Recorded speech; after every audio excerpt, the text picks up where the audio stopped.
तेनालीराम की सूझबूझ, गधा और हीरे की कहानी। तेनालीराम अपनी हाजिर जवाबी और सूझबूझ के लिए प्रसिद्ध थे। दक्षिण भारत के विजयनगर राज्य के राजा कृष्णदेव राय के दरबार के सबसे चहेते विदूषक थे।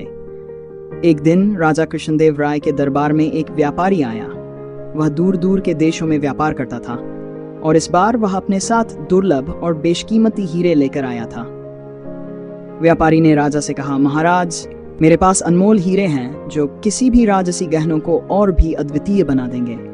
आप इन्हें खरीदने में दिलचस्पी रखेंगे? राजा कृष्णदेव राय ने हीरों को देखा और उनकी चमक से प्रभावित हुए, लेकिन वे यह सुनिश्चित करना चाहते थे कि यह व्यापारी ईमानदार है और हीरे असली हैं। उन्होंने तेनालीराम से कहा, तेनाली, मुझे इस व्यापारी पर भरोसा तो है, लेकिन मैं चाहता हूं कि तुम भी इन हीरों की जांच करो और बताओ कि ये असली हैं या नहीं। तेनालीराम ने व्यापारी की ओर देखा और मुस्कुराते हुए कहा, महाराज, मैं इस काम को बखूबी कर सकता हूँ, लेकिन इसके लिए मुझे एक दिन का समय चाहिए। राजा ने हामी भर दी और तेनालीराम को समय दे दिया। तेनालीराम ने व्यापारी से हीरे ले लिए और उन्हें अपने घर ले गया। वहां पहुंचने पर उसने हीरों को ध्यान से देखा और फिर मुस्कुराते हुए एक योजना बनाई। अगले दिन तेनालीराम दरबार में लौटा। वह व्यापारी भी वहां था, जो बेचैन दिख रहा था। उसने सोचा कि तेनालीराम ने कहीं उसके हीरे चुराने की योजना तो नहीं बनाई, लेकिन वह अपने चेहरे पर चिंता के भाव छिपाने की कोशिश कर रहा था। तेनालीराम ने दरबार में पहुंचकर कहा, महाराज, मैंने इन हीरों की जांच कर ली है, लेकिन एक समस्या है। मुझे नहीं लगता कि ये हीरे राजा के खजाने के लायक हैं। यह सुनकर व्यापारी चौंक गया।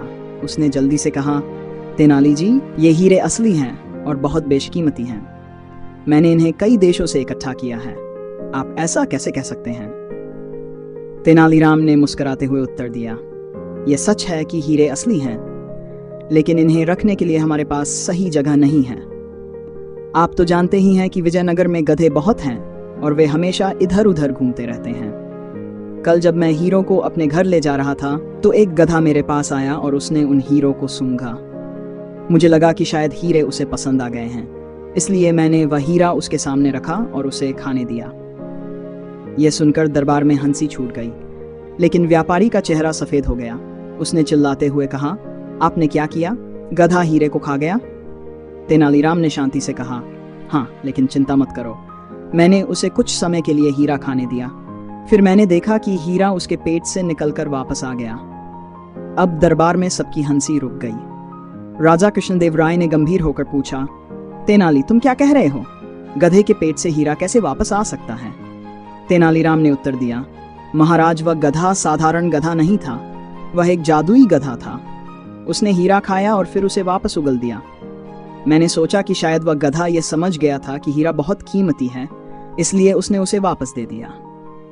लेकिन महाराज, अगर वह गधा इतना बुद्धिमान हो सकता है, तो क्या हमें भी उस व्यापारी पर उतना ही भरोसा नहीं करना चाहिए?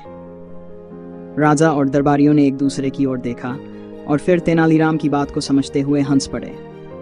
राजा ने कहा, तेनाली, तुमने फिर से अपनी बुद्धिमानी से एक बड़ी समस्या को हल कर दिया।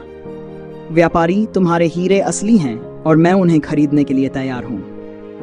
लेकिन तेनालीराम की इस परीक्षा ने साबित कर दिया कि केवल चीजों की कीमत ही महत्वपूर्ण नहीं होती, बल्कि उनके पीछे की नीयत और ईमानदारी भी मायने रखती है। व्यापारी ने राहत की सांस ली और कहा, महाराज, तेनाली जी ने मुझे बहुत अच्छी सीख दी है। मैं भविष्य में हमेशा अपनी नीयत साफ रखूंगा और ईमानदारी से व्यापार करूंगा। राजा ने तेनालीराम को उनके बुद्धिमत्ता के लिए पुरस्कृत किया और व्यापारी को भी उचित मूल्य देकर हीरे खरीद लिए। इस प्रकार तेनालीराम ने अपनी सूझबूझ और हास्य के माध्यम से एक बार फिर साबित कर दिया कि बुद्धि का इस्तेमाल कैसे हर समस्या का हल कर सकता है।